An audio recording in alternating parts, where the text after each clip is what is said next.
Assalamualaikum warahmatullahi wabarakatuh. Shalom, perkenalkan nama saya Imelia Parapa dengan NIM D1B1181030. Saya dari kelas C, jurusan Agroteknologi, Fakultas Pertanian, Universitas Halu Oleo. Baiklah, dalam video saya kali ini saya akan menjelaskan mengenai kalibrasi konduktivitas listrik meter yang merupakan tugas dari mata kuliah analisis jaringan tanaman, tanah, dan pupuk.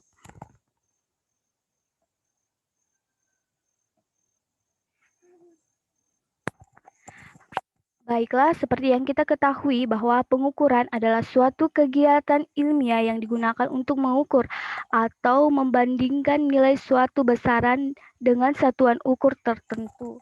Nah, kalibrasi sangat penting dilakukan dalam proses pengukuran karena mempengaruhi nilai suatu pengukuran. Dalam melakukan proses kalibrasi diperlukan suatu acuan atau standar yang baku sesuai dengan variabel yang akan diukur. Contohnya, untuk melakukan pengukuran suhu, maka perlu dilakukan kalibrasi terhadap instrumen pengukur yang telah terstandar baku. Selain itu, dilakukan kalibrasi dengan instrumen pengukur suhu dengan kalibrasi yang lebih baik.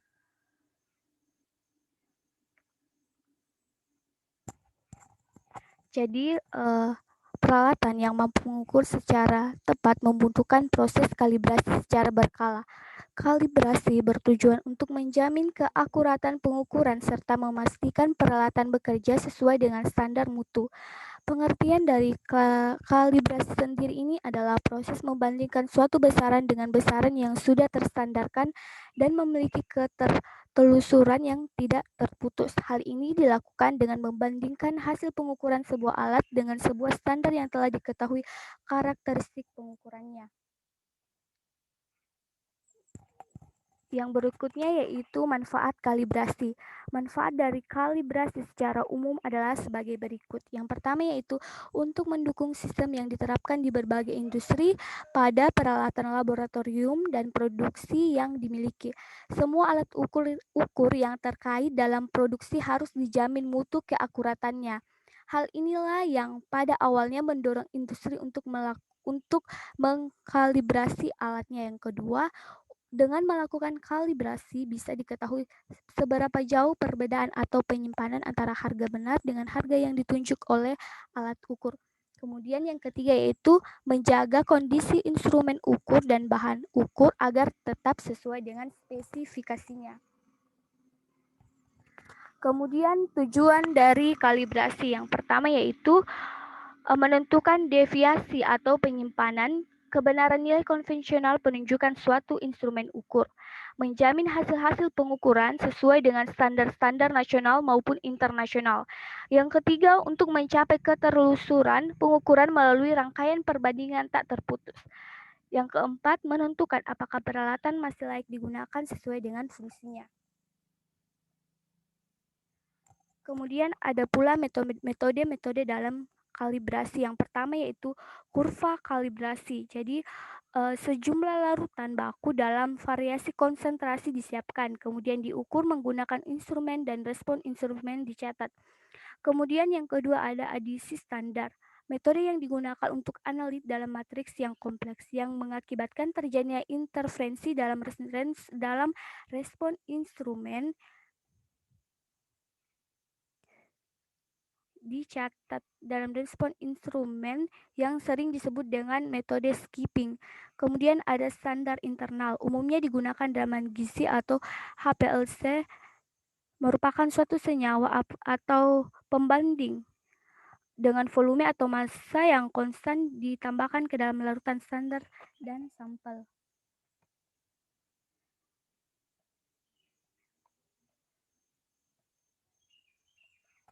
Kemudian ada ketentuan-ketentuan umum kalibrasi. Yang pertama, sifat umum alat ukur. Alat ukur merupakan alat yang dibuat manusia sehingga ketidaksempurnaan adalah hal yang utama yang dapat diketahui melalui istilah rantai kalibrasi.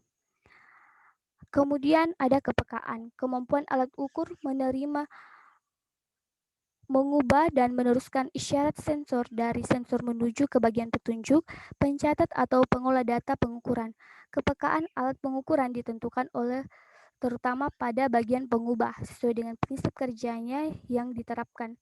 Yang ketiga ada histeristis, perbedaan atau penyimpanan yang timbul sewaktu dilakukan pengukuran secara berkesinambungan dari dua arah yang berlawanan, mulai dari skala 0 sampai skala maksimum, kemudian diulangi dari skala maksimum sampai skala 0. Histeresis muncul karena adanya gesekan pada bagian pengubah alat ukur. Kemudian yang berikutnya ada kestabilan nol, suatu penyimpanan yang membesar tetapi dengan harga yang tetap atau berubah-ubah secara rembang tak stabil dikarenakan ketidakkakuan sistem pemegang alat ukur atau benda ukur, kelonggaran sistem pengencang atau keausan sistem pemosisi. Yang kelima yaitu pengembangan. Kadang-kadang terjadi pada jarum petunjuk dari alat ukur yang digunakan posisinya berubah-ubah, atau kalau penunjuknya dengan sistem digital, angka paling kanan atau angka terakhir berubah-ubah. Kejadian seperti ini dinamakan pengembangan. Kepekaan alat ukur akan membuat perubahan kecil dari sensor diperbesar oleh pengubah. Makin pekat alat ukur, makin besar pula kemungkinan terjadi pengembangan. Kemudian ada kepasifan atau kelambapan reaksi. Kadang-kadang sewaktu dilakukan pengukuran terjadi pula bahwa jarum penunjuk skala tidak bergerak sama sekali pada waktu terjadi perbedaan harga yang kecil, atau dapat dikatakan isyarat yang kecil dari sensor alat ukur tidak menimbulkan perubahan sama sekali pada jarum penunjuknya. Keadaan yang demikian inilah yang sering disebut dengan kepasifan atau kelambatan gerak alat ukur. Untuk alat-alat ukur mekanis, kalaupun terjadi kepasifan atau kelambatan gerak jarum penunjuknya mungkin disebabkan oleh pengaruh pegas yang sifat elastisnya kurang sempurna. Kemudian tahapan-tahapan dalam kalibrasi. Yang pertama ada persiapan alat standar dan alat yang dikalibrasi. Alat yang akan dikalibrasi dan alat standar dikondisikan pada kondisi yang sama sesuai dengan metode kalibrasi. Hal ini diperlukan untuk menghindarkan perbedaan hasil ukur akibat pengaruh lingkungan. Kemudian pelaksanaan kalibrasi.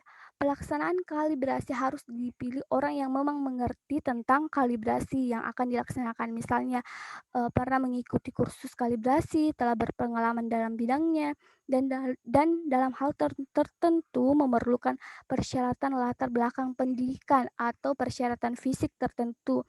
Salah satunya yaitu tidak boleh buta warna. Hal ini diperlukan untuk menghindari kesalahan dalam pengambilan data ukur. Kemudian kondisi lingkungan kalibrasi. Nah, kondisi lingkungan kalibrasi harus diatur sedemikian sesuai dengan persyaratan metode kalibrasi, umpama suhu dan kelembapan.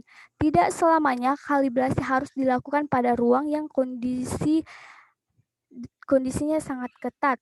Perkondisian lingkungan kalibrasi biasanya dilakukan untuk kalibrasi peralatan yang mudah berubah akibat pengaruh suhu, kelembapan, cahaya, getaran, dan sebagainya.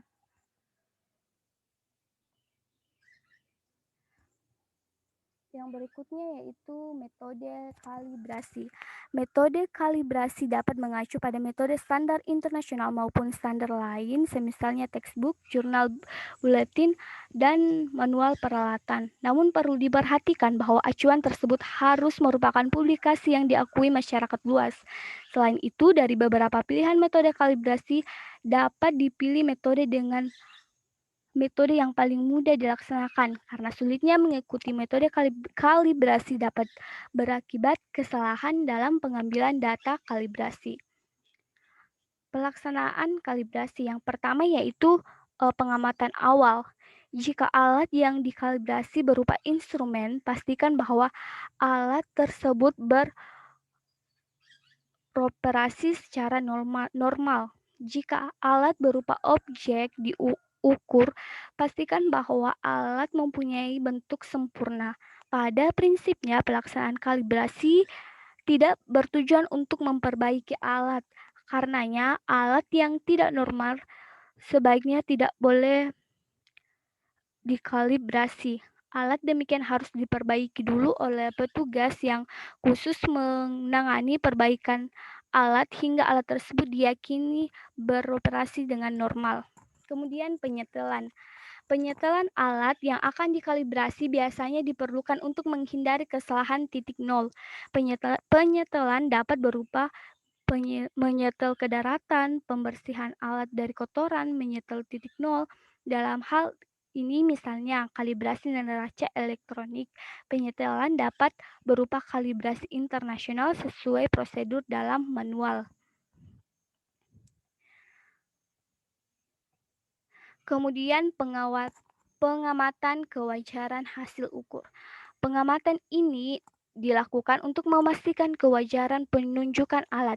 Jika alat menunjukkan hasil ukur yang tidak wajar, mungkin perlu penyetelan kembali atau perlu dicari penyebab ketidakwajaran penunjukan alat tersebut. Yang keempat ada pengukuran. Nah, pengukuran dilakukan pada titik ukur tertentu seperti dinyatakan dalam dokumen acuan kalibrasi sesuai dengan kapasitas alat atau rentang ukur tertentu yang biasa digunakan oleh pengguna alat. Jika dokumen ukur alat kalibrasi tidak menyatakan titik ukur, biasanya pengukuran dilakukan dalam selang 10% dari kapasitas ukur alat. Kemudian titik ukur harus dibuat mudah dibaca oleh pengguna alat. Pada waktu pengukuran hanyalah melakukan pengambilan data dan tidak boleh melakukan kegiatan lainnya yang mungkin menyebabkan pembacaan atau pencatatan menjadi salah. Pencatatan. Nah, pencatatan hasil ukur harus berdasar kepada apa yang dilihat bukan kepada apa yang kita rasakan. Pencatatan harus subjektif, mungkin menggunakan format yang telah dirancang dengan teliti sesuai dengan ketentuan metode kalibrasi. Selain data ukur, hal yang perlu dicatat dalam identitas alat selengkapnya serta faktor yang mempengaruhi kalibrasi seperti suhu ruangan, kelembapan, tekanan udara, dan sebagainya. Kemudian perhitungan. Data kalibrasi yang diperoleh dihitung sesuai dengan metode kalibrasi. Perhitungan biasanya melibatkan pekerjaan mengkonversi satuan, menghitung nilai-nilai maksimum, nilai-nilai rata-rata, standar deviasi, atau menentukan persamaan regresi. Hasil perhitungan akan menjadi dasar dalam penarikan kesimpulan dan penentuan ketidakpastian kalibrasi. Penentuan ketidakpastian kalibrasi diperlukan karena ternyata bahwa hasil kalibrasi yang diperoleh dipengaruhi oleh berbagai faktor antara lain operator, alat kalibrasi, alat bersangkutan, lingkungan metode kalibrasi. Besarnya pengaruh faktor-faktor tersebut ada yang dominan, ada pula yang dapat diabaikan tergantung jenis kalibrasi yang dilakukan.